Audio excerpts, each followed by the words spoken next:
বরকত রফিক তাদের রক্তের বিনিময়ে 52 সালে ভাষা আন্দোলন সফল হয়েছিল। আর সেই ভাষা আন্দোলনের পথ ধরেই 1962, 1969, 1970 নির্বাচন, 71 মহান স্বাধীনতা যুদ্ধের মাধ্যমে আমরা এই দেশ অর্জন করেছি। অতএব এই শহীদরা যেন কোনোভাবে রক্তাক্ত না হয়। কর্তৃপক্ষকে বলুন তারা এখানে আসুক, তারা এসে বলে যাক, তাদের কথা শুনে যাক, গিয়ে বলুক ঠিক আছে আমরা আলাপ আলোচনার মধ্যে দিয়ে সমাধান করব। এদেরকে দেশ ছেড়ে এদেরকে চলে যেতে দিবেন? এরাকে চলে যাবেন? এরাকে পালিয়ে যাবেন? না, এরকম আলাদা না। এই দেশের সন্তান, এরা মাটি মানুষের সন্তান, এরা একেবারে তৃণমূলের সন্তান। এদেরকে ভয় দেখাবেন না, এদের উপর নির্যাতন করবেন না। আজকে 16টা দিন অমানবিক কষ্ট সহ্য করে তাদের জীবন জীবিকার জন্য তারা এখানে আছেন।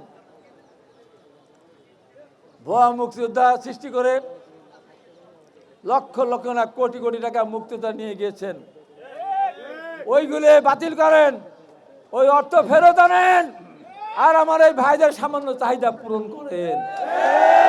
তাতে মনে হয় অত টাকা লাগবে না। এদের ন্যায্য দাবি মেনে নেওয়ার মধ্য দিয়েই আমি মনে করি এই সরকার সফলতার দিক দেখবে, মুখ দেখবে।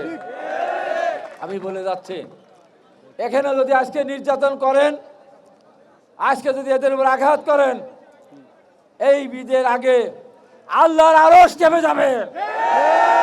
আমরা পল্লী বিদ্যুতের লোক এবং পল্লী বিদ্যুতের 80টি পল্লী বিদ্যুৎ সমিতি আছে আমাদের।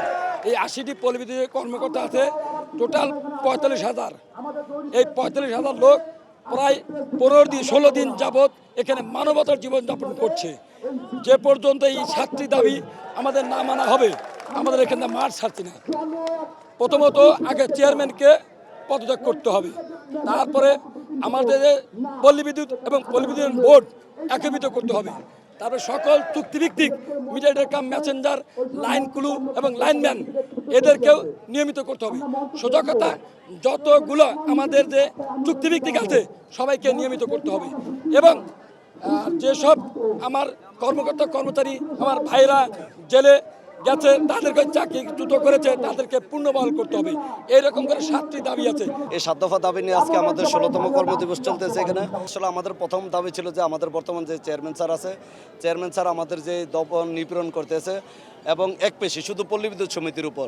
এই কারণে আমাদের প্রথম দফা দাবি ছিল চেয়ারম্যান স্যারের অপসারণ। দ্বিতীয় দফা দাবি ছিল যে আমাদের, আপনারা জানেন, ডিসি সম্মেলন 2025 এবং মন্ত্রিপরিষদ বিভাগ কর্তৃক একটা সিদ্ধান্ত ছিল যে আরইবি এবং পিবিএস একীভূতকরণ। মন্ত্রিপরিষদ এবং আরইবি পিবিএস একীভূতকরণ সিদ্ধান্ত সাপেক্ষেও এটা এখন পর্যন্ত কোনো সিদ্ধান্ত আমরা আলোর মুখ দেখে নাই। এটার সাথে যাতে আরবি পিবিএস যে মন্ত্রিপরিষদ বিভাগ এবং জেলা প্রশাসক সম্মেলন 2000 যে সিদ্ধান্তটা আছে, এই সিদ্ধান্ত বাস্তবায়ন।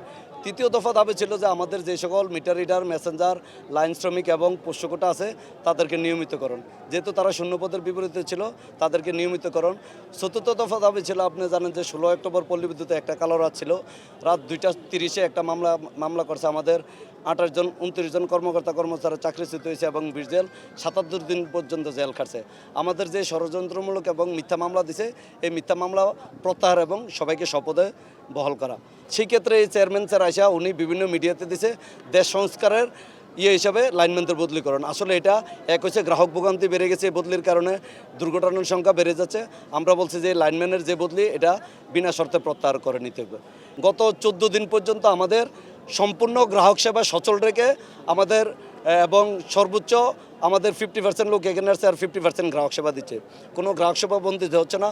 কিন্তু যেহেতু সরকার ঊর্ধ্বতন থেকে কোনো কর্ণপাত করছে না, আমরা একটা গণছুটির ঘোষণা দিছি। যদি এই গণছুটির কারণে ঈদে এবং যদি কোনো বিদ্যুৎ বিঘ্নিত ঘটে, তার দায়ভার সম্পূর্ণ পল্লী বিদ্যুতায়ন বোর্ড এবং বিদ্যুৎ বিভাগকে নিতে হবে। আমরা আরও একটা ঘোষণা দিতে চাই, আলোচনার যে দাবিগুলো হয়েছে, এই সিদ্ধান্ত লিখিত আকারে না আসা পর্যন্ত আমরা মুক্তি অথবা মৃত্যু এই স্লোগানকে নিয়ে আমরা প্রয়োজন বোধে এখানে ঈদ করব। আর যদি এখানে পুলিশ বাহিনী কোনো আমাদেরকে লাঠিচার্জ করে বা কোনো অপ্রীতিকর ঘটনার চেষ্টা করে, আমরা সর্বোচ্চ চেষ্টা করবেন না থাকতে, নাহলে আমরা আমাদের নিজ নিজ বাড়ি চলে যাব। যদি কোনো দুর্ঘটনা ঘটে বা কোনো বিদ্যুৎ বিপর্যয় হয়, তাহলে এক্ষেত্রে আরবি এবং বিদ্যুৎ বিভাগকে দায়িত্ব নিতে হবে।